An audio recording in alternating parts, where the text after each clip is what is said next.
ద్రాక్షారామంలో ప్రధాన ద్వారము. ఆ ఎదురుగా కనిపించేది కింద వైపు ప్రధాన ద్వారము. మళ్ళా పైన ఉంది. శివుడు కింద నుంచి పై దాకా ఎదుగుదల వచ్చున్నాడు.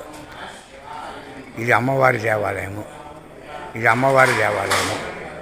ఇదంతయో లోపలటువంటి భాగము. ద్రాక్షారామంలో లోపల ప్రహరీ భాగం. అందరూ దేవుళ్ళు ఉండేటువంటి భాగము. ద్రాక్షారామంలో ఉన్నాము.